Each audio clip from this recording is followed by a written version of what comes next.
Welcome, आप सबका स्वागत है आपके अपने यूट्यूब चैनल दानिशर ऑफिशियल।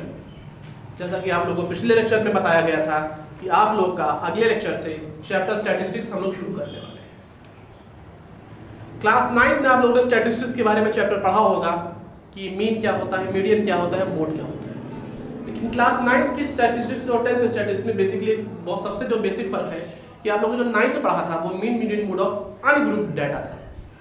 ठीक है, डाटा की ग्रुपिंग थी वो अनग्रुप थी, मतलब जो इंटरवल्स बने थे वो लगातार इंटरवल्स नहीं थे, बीच में गैप्स था इंटरवल्स के बीच में, क्लास इंटरवल्स के बीच में। लेकिन जो इस बार पढ़ना है हम लोग क्लास 10 का जो सिलेबस है वो मीन, मीडियन, मोड ये सब हम लोग को ग्रुप डाटा का पढ़ना है और क्लास इंटरवल फिक्स रहेंगे, बीच में गैप्स नहीं, चाहे वो मीन हो, चाहे वो मीडियन हो, चाहे वो मोड हो। ठीक है, तो ये फर्क है क्लास 9 के स्टैटिस्टिक्स पढ़े हुए चैप्टर में और क्लास 10 के पढ़े हुए स्टैटिस्टिक्स चैप्टर में। जो सबसे पहली टॉपिक हम लोग को पढ़नी है वो पढ़नी है मीन ऑफ ग्रुप डाटा। ठीक है, ये ग्रुप डाटा का मीन क्या होता है? Mean of group data.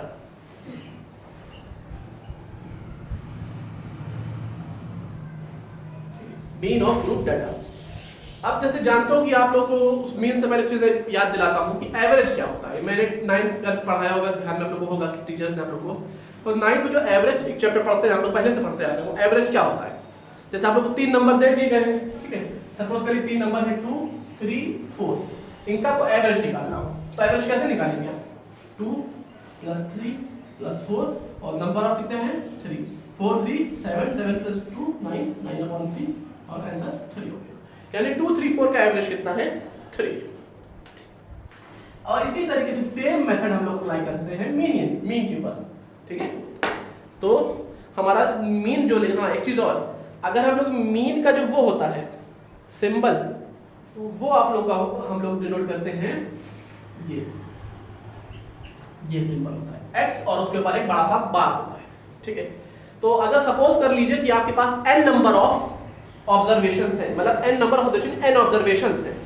ठीक है, x1 + x2 + x3 + x4 + up to xn। ठीक है, और नंबर ऑफ ऑब्जर्वेशंस कितने हैं n। ठीक है, x1 x2 x3 x4 ये सारे ऑब्जर्वेशंस हैं और टोटल नंबर ऑफ ऑब्जर्वेशंस कितने हैं n। तो उस कंडीशन में x बार यानी मीन हो जाएगा उन ऑब्जर्वेशंस का x1 + x2 + x3 + x4 up to xn whole divided by n। ठीक है, होल डिवाइडेड बाय n, ये आपका फॉर्मूला हो जाएगा मीन ऑफ ग्रुप डाटा का। यहाँ पे जो x1 x2 x3 है ये आपका सारे जो अलग अलग ऑब्जर्वेशंस होते हैं, पहला ऑब्जर्वेशन, दूसरा ऑब्जर्वेशन, तीसरा ऑब्जर्वेशंस, वो सारे हैं। और जो n है वो नंबर ऑफ ऑब्जर्वेशंस है, टोटल नंबर ऑफ ऑब्जर्वेशंस कितने हैं। ठीक है, न्यूमरेटर जो आपको बताएगा इस फॉर्मूले में, जो ये चीज है न्यूमरेटर, वो आपको बताएगा सम ऑफ ऑल ऑब्जर्वेशंस, और जो ये n है डिनोमिनेटर ये बताएगा टोटल नंबर ऑफ ऑब्जर्वेशन। ठीक है, और x बार जो यहाँ पे दिया हुआ है ये चीज, ये आप लोगों को मीन का एक सिंबल हम कह सकते हैं उसको। ठीक है, अब अगर इस फॉर्मूले को हम लोग शॉर्ट करना चाहें, छोटा सा करना चाहें, आप जानते हो कि समेशन के लिए ज्यादातर जो सिंबल यूज होता है वो सिग्मा होता है। ठीक है, तो यहाँ पे सिग्मा फॉर्मूला लगा देंगे। ओके, सिग्मा फॉर्मूला क्या हो जाएगा? x बार बराबर सिग्मा, ठीक है, n = 1 से n = n तक की। ओके, n नहीं, यहाँ i होता है। ऑब्जर्वेशन नंबर को जो कौन सा पहला ऑब्जर्वेशन, दूसरा ऑब्जर्वेशन, तीसरा ऑब्जर्वेशन, इस ऑब्जर्वेशन नंबर को हम लोग i से डिनोट करते हैं। ठीक है, तो r = 1 से लेके i = n ये रेंज ऑफ वैल्यूज होगी। ओके, और एक जनरल वैल्यू xi लेंगे। ठीक है, अब आप सोच रहे हो कि इस जो हम लोगों ने ये फॉर्मूला लिखा है, ये वाला फॉर्मूला, इस फॉर्मूले का मतलब क्या है। ठीक है, जिन बच्चों को सिग्मा नहीं पता, एक बार फिर से रिपीट कर दे रहा हूँ। लेकिन x बार तक तो पता है कि मीन का फॉर्मूला होता है। i मैंने आपको जस्ट बताया कि जो ये नंबर ऑफ फर्स्ट 1 लिखा है, 2 लिखा है, 3 लिखा है, 4 लिखा है, 5 लिखा है, 6 लिखा है, ये जो कौन सा ऑब्जर्वेशन है, पहला ऑब्जर्वेशन है, दूसरा ऑब्जर्वेशन है, तीसरा ऑब्जर्वेशन है, ये चीज जो डिनोट करती है सिंबल, उस सिंबल को हम लोग आई बोलते हैं। आई मतलब अगर i इक्वल टू 1 है यानी कौन सा ऑपरेशन होगा, पहला ऑपरेशन। i इक्वल टू 2 है, कौन सा ऑपरेशन होगा, दूसरा ऑब्जर्वेशन। i इक्वल टू 9 है तो कौन सा ऑब्जर्वेशन होगा, नवा ऑब्जर्वेशन x9 होगा। और i इक्वल टू n है तो कौन सा ऑपरेशन होगा, nth होगा यानी xn होगा। ठीक है, तो ये i इक्वल टू 1 से लेकर i इक्वल टू 1 आप लोग ये समझ गए कि ये इसका मतलब क्या हुआ, ठीक है, इस पार्ट का। लेकिन अब इस हिस्से का मतलब क्या हुआ, xi का। xi एक जनरल वैल्यू हो गई। अब ये i की वैल्यू कुछ भी हो सकती है, ठीक है। आपने xi लिखा है, अब इस i को हम लोग कुछ भी लिख सकते हैं ना, हम लिख सकते हैं i को 1111 और हम i को x1 में लिख सकते हैं। पहला i जनरल वैल्यू हो गई इस n के लिए। i जो है इस n के लिए एक जनरल वैल्यू होती है। अगर आप ये i को समझना चाहें तो एक और तरीके से समझ सकते हैं, i will be a general value for the n। ठीक है, n होता क्या है, नंबर ऑफ ऑब्जर्वेशंस। ठीक है, तो आपका जो ये पूरा फॉर्मूला है x बार बराबर सिग्मा i इक्वल टू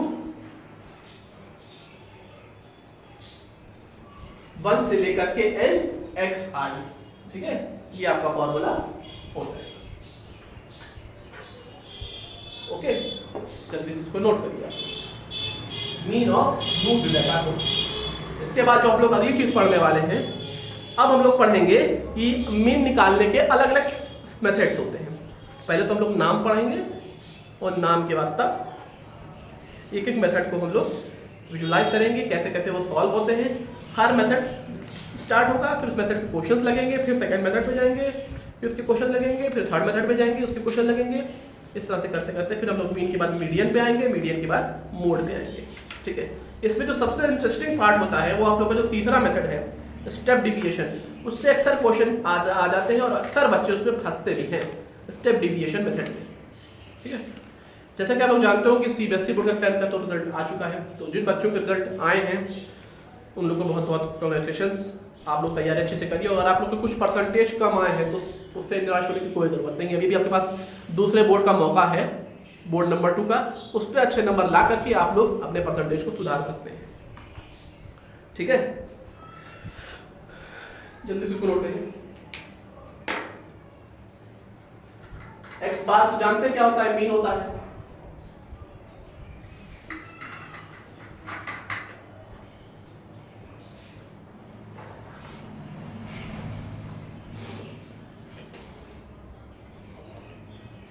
करिए नोट।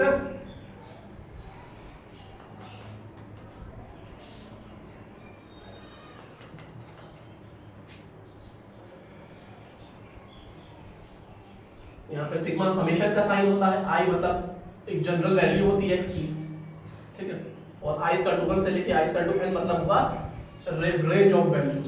ये जो यहाँ से यहाँ वैल्यू लिखते हैं इसका मतलब होता है रेंज ऑफ वैल्यूज। पहली वैल्यू आई 1 है और आखिरी वैल्यू आई की n।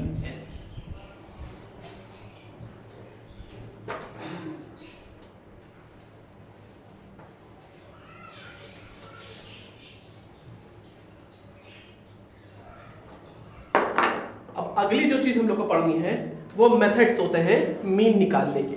ठीक है, पहला मेथड होता है डायरेक्ट मेथड। पहले मैं आपके नाम लिख दे रहा हूं, ठीक है, उसके बाद से मैं एक एक करके एक्सप्लेन करना चाहूंगा। दूसरा होता है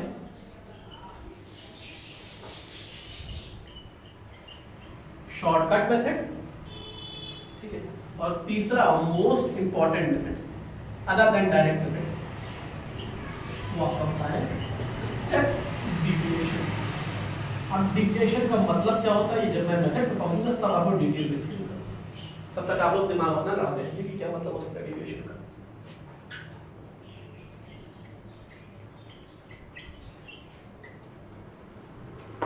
ठीक है, स्टेप डिविएशन मेथड पहला है डायरेक्ट मेथड। ये अलग अलग टाइप्स होते हैं मीन निकालने के। Methods for finding out the mean, या मैं लिख दे रहा हूं यहाँ पे मेथड्स फॉर फाइंडिंग मीन। ठीक है, इसको नोट करिए।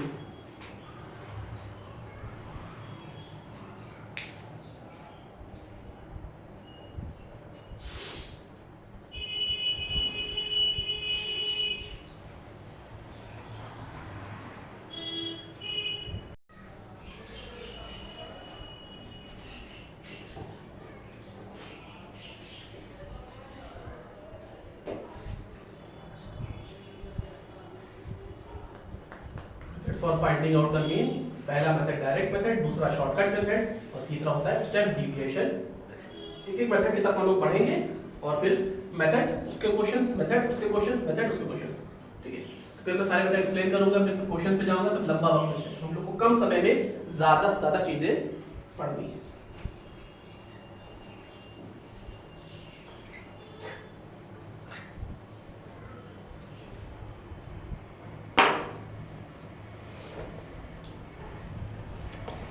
जो एक चीज अब आप लोग रेगुलरली पढ़ने वाले हैं आने वाले मेथड्स में, वो होता है हर ऑब्जर्वेशन की एक फ्रीक्वेंसी।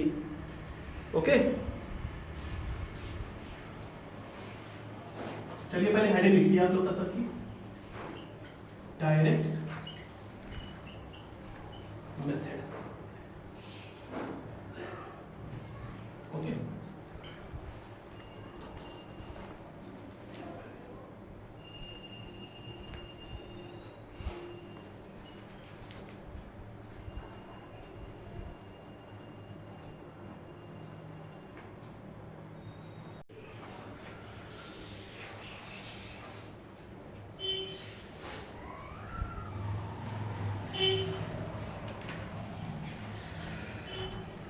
नोट कर लिया ना। पहला मेथड होता है आपका डायरेक्ट मेथड। आप सबसे पहले सुनिए कि डायरेक्ट मेथड होता क्या है। डायरेक्ट मेथड आप लोग का होता है कि अगर हम मतलब उसमें भी सारी चीजें फॉर्मूला लगेगा, एक्स मीन होता है, एक्स डैश मीन होता है, एक्स डैश करें, एक्स बार मीन होता है और उसकी अलग अलग वैल्यूज होती हैं, ठीक है। यहाँ पर कि हर वैल्यू की एक करस्पॉन्डिंग फ्रीक्वेंसी होती है।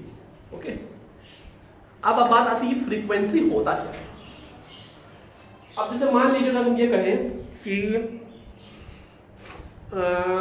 सपोज करके एग्जांपल ले रहे हैं, रमेश नाम का लड़का था, ठीक है। उनकी उनको मतलब क्रिकेट खेलने का शौक था, ठीक है।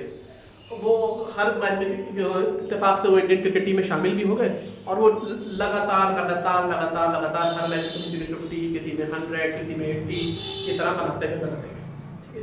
तो उनके कोच ने कहा कि इनकी जो फ्रीक्वेंसी है रन्स बनाने की, ये बहुत अच्छी है।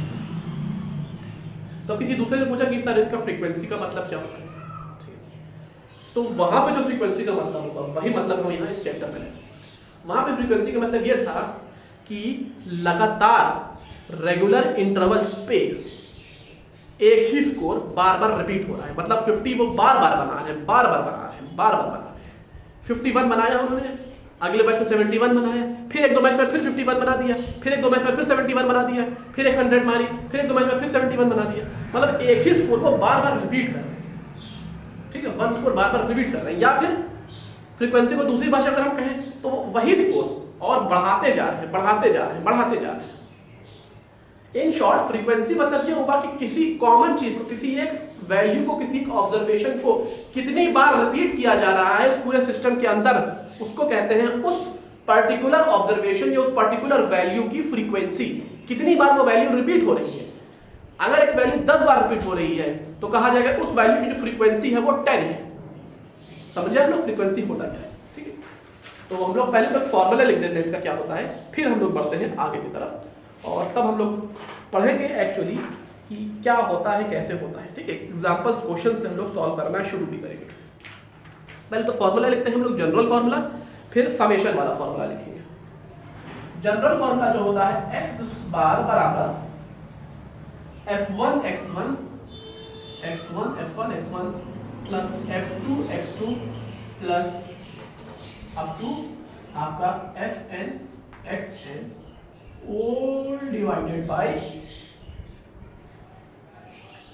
f1 plus f2 plus f3 plus f4 plus f2 fn, ठीक है। ये आपका फॉर्मूला होता है।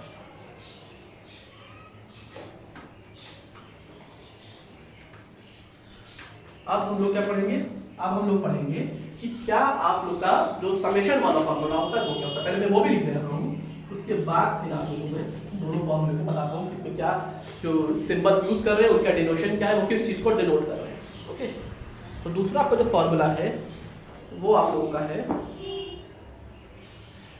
x bar equal to sigma i equal to 1 से लेकर के n, i इक्वल टू 1 से लेकर n, उसके बाद fi xi whole divided by n। अब यहाँ पे n क्या है वो देखिए, हेयर n इक्वल टू, अब n का भी एक समेशन है, समेशन क्या है इनका, सिग्मा i इक्वल टू 1 से लेके n f i, और f i है क्या, f1 plus f2 plus up to fn, ठीक है। ये अब हम लोग देखते हैं दोनों फॉर्मूले का एक्सप्लेनेशन, तब हम लोग आगे बढ़ेंगे अपने क्वेश्चंस की तरफ, ठीक है। सबसे पहले होता क्या है, तो पहला फॉर्मूला देखिए जो हमारा जनरल फॉर्मूला है। आप लोगों ने जो पिछला फॉर्मूला पढ़ा था, जो जनरल मीन का फॉर्मूला होता है, क्या था, x bar equal to x1 plus x2 plus x3 plus up to xn divided by n। Generally था कि सारे ऑब्जर्वेशंस को ऐड कर देते और डिवाइड कर देते थे, ठीक है। ये जनरल फॉर्मूला था। लेकिन क्योंकि हम लोग इसमें जो हम लोग निकाल रहे हैं ये डिस्क्रीट फ्रीक्वेंसी डिस्ट्रीब्यूशन टेबल होता है, अर्थमेटिक हम लोग को मीन निकाल रहे हैं, जनरल मीन नहीं निकालना है, ठीक है। यहाँ पे जो हम देखिए मीन भी दो तरीके होते हैं, एक तो मीन, एक होता है अर्थमेटिक मीन। अर्थमेटिक मीन जो निकालने का तरीका होता है उसमें अक्सर ये जो ओरिजिनल फॉर्मूला होता है x1 plus x2 plus x3 वो काम नहीं कर पाएगा। वो काम क्यों नहीं करा, उसकी भी वजह है। मान लीजिए कि अगर कोई ऑब्जर्वेशंस रिपीट हो रही है बार बार, ठीक है, तो कितनी बार उनको लिखिएगा।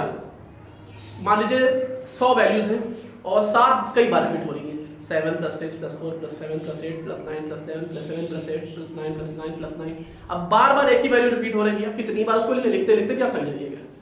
तो उस चीज को, उस प्रेशर को उस रिलीज करने के लिए, उस प्रेशर को ईज करने के लिए इस फॉर्मूले को बनाया गया है, ठीक है।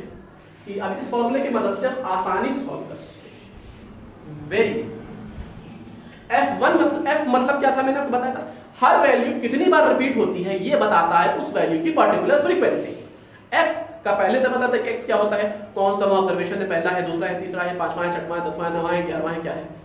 और f11 x11 मतलब क्या हुआ, x11 मतलब 11वां ऑब्जर्वेशन, और f11 मतलब वो 11वां ऑब्जर्वेशन कितनी बार रिपीट हुआ है वो होगा f11, ठीक है। तो ऊपर बदलेगा, ओरिजिनल फॉर्मूला में क्या था, x1 plus x2 plus x3, और लेकिन आप इस बदले हुए अर्थमेटिक मीन का फॉर्मूला क्या बन जाएगा, f1 x1 plus f2 x2 plus f3 x3। पहले हमने क्या माना था, हर ऑब्जर्वेशन सिर्फ एक बार आ रहा है, लेकिन इसमें हम क्या मान रहे हैं कि कई ऑब्जर्वेशन एक बार आएंगे, कई ऑब्जर्वेशन 2 बार आएंगे, कई ऑब्जर्वेशन 3 बार आएंगे। तो उसके लिए बार बार हम ऐसा तो नहीं कर सकते ना कि x1 plus f2 x2 plus 3 x3, इस तरह से हम नहीं कर सकते। तो ये 2 3 4 का जनरलाइज हमें करना पड़ेगा। उस जनरलाइज हम कैसे करेंगे, जनरलाइज करेंगे हम लेटर f से, जो f बताता है हमारा हर ऑब्जर्वेशन का फ्रीक्वेंसी। तो इसलिए पहला है तो f1 x1, 9वां है तो f9 x9, 11वां है तो f11 x11, ये होता है। और नीचे तो जाहिर सी बात है कि हम फ्रीक्वेंसीज को ही ऐड करेंगे कि कितनी बार वो रिपीट हो रही है, ओके। अब उसका समेशन फार्मूला क्या हो जाएगा, समेशन फार्मूला तो फिक्स है, तो उसमें x आई था तो यहाँ पे fi xi हो जाएगा, क्योंकि न्यूमरेटर वाले को यहाँ लिखते हैं अपॉन n, ठीक है। अब यहाँ पे n क्या है, n है इस f का समेशन, ओके। तो ये होता है आप लोग का। अब इस क्वेश्चन, अब एक्चुअली समझ मेथड आपको तब आएगा जब हम लोग कोई क्वेश्चन सॉल्व करेंगे। पहले तो इसको नोट करिए, ठीक है, इस पूरी को नोट करिए। ये fn है, ये है n equal to sigma i equal to 1 से लेके n fi, जो कि बराबर होगा f1 plus f2 plus f3 up to जाता ये fn तक जाएगा। जल्दी से लिखिए।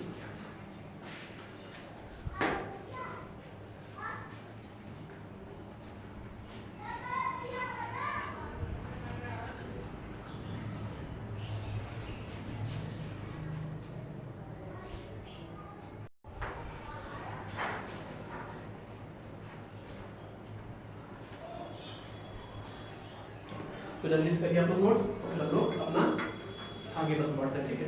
आज हम लोग जो है अपना जो सॉल्व करेंगे वो हम लोग सिर्फ इसका डायरेक्ट मेथड ही पढ़ते हैं, ठीक। डायरेक्ट मेथड के हम लोग क्वेश्चन को सॉल्व करेंगे। कल मतलब अगले लेक्चर जब हम लोग का आएगा तो उसमें हम लोग अपने डायरेक्ट मेथड को ख़त्म करके शॉर्टकट की शुरुआत करेंगे, ठीक है। क्योंकि देखिए इस चैप्टर में आप लोगों को पहले तो मीन के ही तीनों मेथड पढ़ने हैं, ठीक है।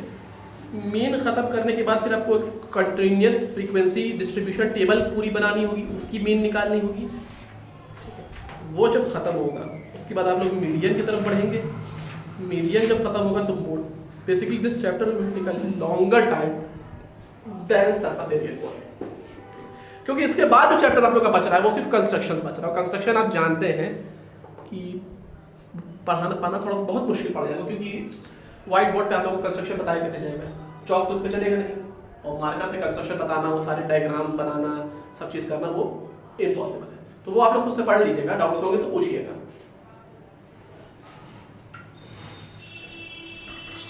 इसके बाद हम लोग बढ़ेंगे अपने आईसीएसई बोर्ड के जो चैप्टर्स बच रहे हैं 10th के सिलेबस के, ठीक है, उस पर बढ़ना, क्योंकि जो स्कीम है आप लोग की आ चुकी है, ठीक है।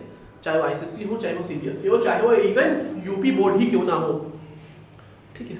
तो जब मैं सैंपल पेपर शुरू करूंगा ना, मैं तो बता दे रहा हूँ, सैंपल पेपर के वक्त मैं द्विभाषी पढ़ाऊंगा, बाइलिंगुअल पढ़ाऊंगा।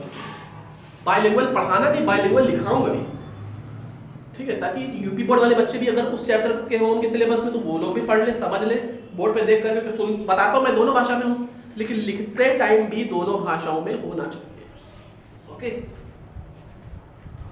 Here it will be.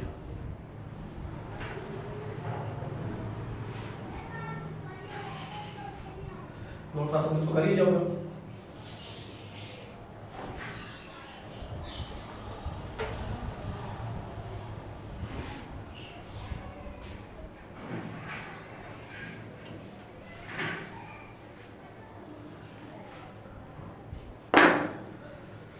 देखिए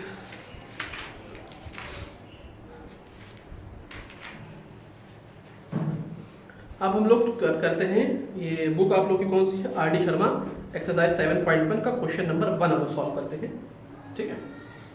हाँ, एक चीज़ और, इस पे 2-3 टाइप क्वेश्चन है इसमें मीन के, शॉर्टकट के, आपके डायरेक्ट मेथड के। वो है कि एक बार कई बार आपको मीन निकालना है, कई बार मीन दे देगा, एक आध फ्रीक्वेंसी या एक आध एक्स का जो है वो छोड़ देगा, फिर आपको वो निकालना। 2 क्वेश्चन ये हुए, और तीसरा जो है आप लोग का मिसिंग, मतलब लगभग किसी टाइम का होगा, उसी में चेंजेस करते रहेंगे। कई बार 2 फ्रीक्वेंसी छोड़ देंगे, वो दोनों को निकालना होगा, कुछ ना कुछ रिलेशन बता देंगे कि ये फ्रीक्वेंसी से इतनी है, ऐसे नहीं है, एक ट्रेंड होगा जिससे आप लोग समझ सकेंगे, ठीक है। लेकिन हम लोग सॉल्व करना शुरू करते हैं। एक्सरसाइज 7.1 क्वेश्चन नंबर 1, ठीक है। लेकिन आप ये जानते हो कि इसमें हम लोग को बार हर बार फ्रीक्वेंसी टेबल बनानी पड़ेगी। तो हम लोग के 3 ग्रुप्स क्या बनेंगे, XI, FI और XI, FI, ठीक है।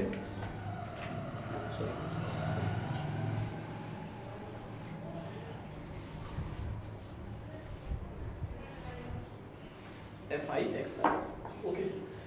XI क्या होता है, X की जो सारी वैल्यूज दी होती हैं, ओके, वो क्या है, 5 6 7 8 9, 5 6 7 8 9। F क्या है, 4 8 14, 4 8 14 11 3।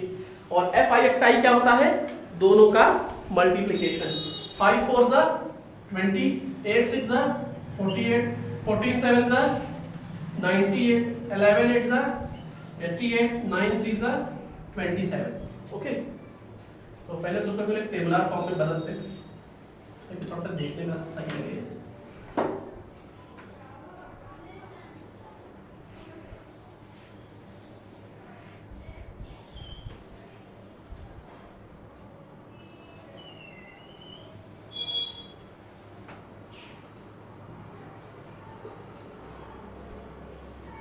ठीक है,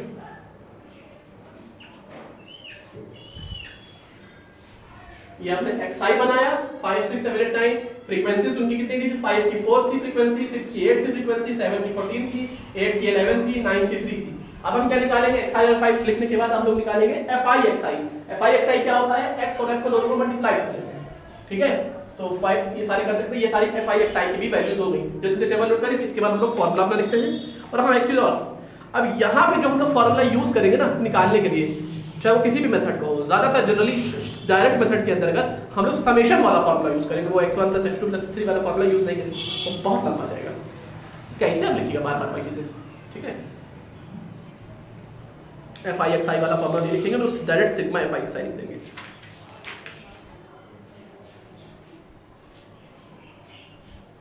चलिए मैं इसको ऊपर वाला ये मिटा दे रहा हूँ।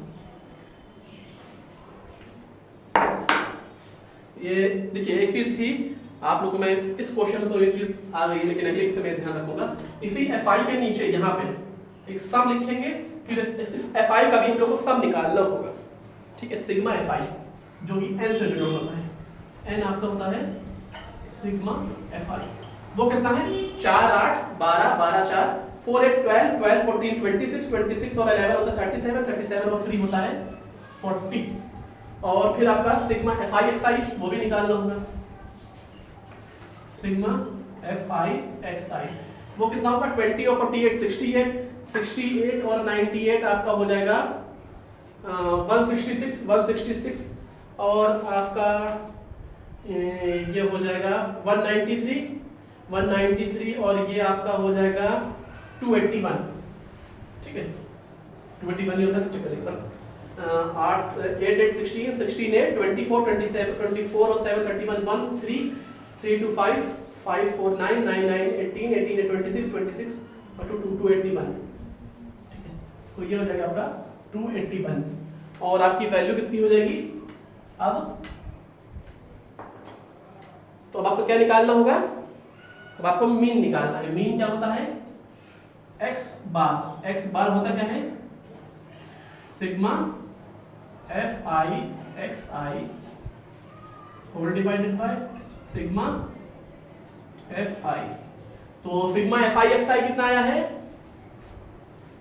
ये कुछ प्रॉब्लम करिए 14 7 28 11 7 88 9 3 27 5 28 6 58 सब कुछ ठीक है 281 अपॉन 40 ये आपका आ जाएगा 7 पॉइंट, ये आ जाएगा आपका 7 * 280 होता है, फिर 0 लगा देंगे, ठीक है। तो कितना आ जाएगा, फिर डेसिमल लगाएंगे तो 0 बढ़ जाएगा, फिर एक और 0 लगाएंगे तो 100 हो जाएगा 2 * 80, फिर 20 बचेगा, फिर 0 लगा देंगे 200 और 45 * 200, यानी मीन इनका आ गया है 7.025। ओके मैं यहाँ लिख दे रहा हूँ x बार बराबर है 7.025। ओके सर स्टिक दे दिए, देखिए मैं इसको नोट करिए तब मैं बताता हूँ।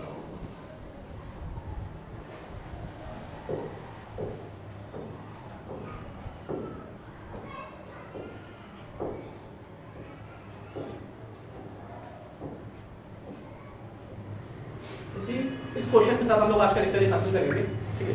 अगले लेक्चर हम लोग इसको डिटेल में एक्सप्लेन करना है। आप लोग के क्वेश्चंस भी बार बार समय समय पर आते रहते हैं, ठीक है। कोशिश किया जाए कि एक बार हम लोग और एक Q&A सेशन लाया जाए, ठीक है। लाइव आएंगे तो उसमें एक बार जब भी लाइव आएंगे कोशिश किया जाए कि उसमें आप लोग जो क्वेश्चंस आते रहेंगे वो बीच में जवाब दिया जाए। इसमें क्या था, इसमें आप लोगों को x i और f i की वैल्यूज दी हुई थी 5 6 7 8 9 ये x करस्पॉन्डिंग थी, 4 8 14 11 3 ये हर x की करस्पॉन्डिंग फ्रीक्वेंसी थी।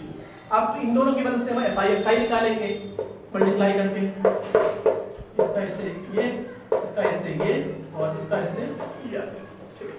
अब हम लोग क्या निकालेंगे, सिग्मा fi निकालेंगे, वो लोग इसके नीचे निकाला तो f x इसके नीचे निकाला, लेकिन जगह नहीं बची थी इसलिए मैंने अलग से किया है। लेकिन हाँ ये ध्यान रखिएगा ये दोनों इसके नीचे ये इसके नीचे निकाले, अलग से नहीं निकाला है।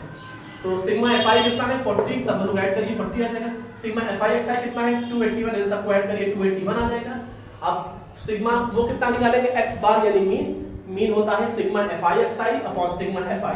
सिग्मा fi xi कितना है 281 और सिग्मा fi कितना है 40, तो 281 अपॉन 40 281 अपॉन 40 होता है 7.025, यानी मीन कितना हो गया इस डिस्ट्रीब्यूशन का,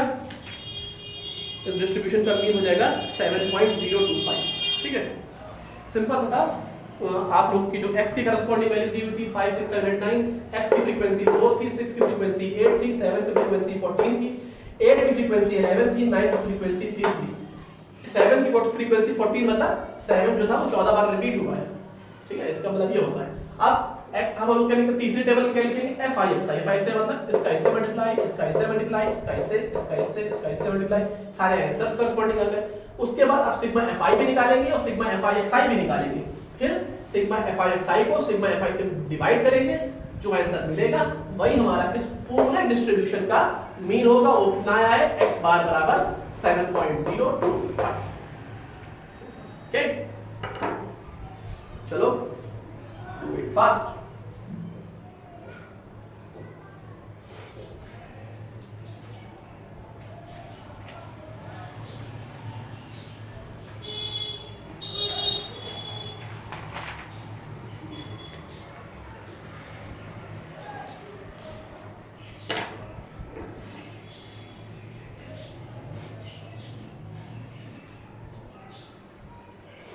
अगला जो क्वेश्चन हम लोग सॉल्व करेंगे ना, वो हम लोग सॉल्व करेंगे जिसमें p गायब होगा। ठीक है, अगले लेक्चर में तो बेसिकली हम लोग का होगा। एक चीज आप लोग पहले बता चुके हैं, तो रिमाइंडर के लिए मैं कह रहा हूँ कि जो सिग्मा FI है वो यहाँ पे इसके नीचे सॉल्व होगा, सिग्मा FIXI जो यहाँ इसके नीचे सॉल्व होगा, और जो टोटल वाला लिखा है वो यहाँ पे इसके नीचे। ठीक है, ये दोनों चीज करस्पॉन्डिंग, इन दोनों के नीचे ही सॉल्व होगा, क्योंकि जगह यहाँ बची हुई थी इसलिए मैंने अलग से सॉल्व किया। फिर अलग से करिएगा वहाँ, अलग से सिर्फ एक चीज सॉल्व होगी और वही ये x बार हो रही है। ठीक है, तो आज के अगर आपको इस चैप्टर का इंट्रोडक्टरी लेक्चर पसंद आया हो, इसमें हम लोगों ने पढ़ा कि मीन ऑफ ग्रुप डाटा क्या होता है, x क्या होता है, फ्रीक्वेंसी क्या होता है, ऑब्जर्वेशन क्या होता है, n क्या होता है, i क्या होता है, कितने टाइप के मेथड्स होते हैं मीन निकालने के लिए, और पहला मेथड डायरेक्ट मेथड क्या होता है, और डायरेक्ट मेथड के क्वेश्चन कैसे सॉल्व किए जाते हैं। एक क्वेश्चन हम लोग ने एक्सरसाइज का सॉल्व भी किया, एक्सरसाइज 7.1 का क्वेश्चन नंबर 1। ठीक है, आगे आगे लेक्चर में हम लोग इसी एक्सरसाइज को आगे बढ़ाएंगे। उसके बाद तब हम लोग अलग अलग मेथड्स पे, फिर मीडियम पे, फिर बोर्ड पे जाते हैं, तब इस चैप्टर खत्म होगा।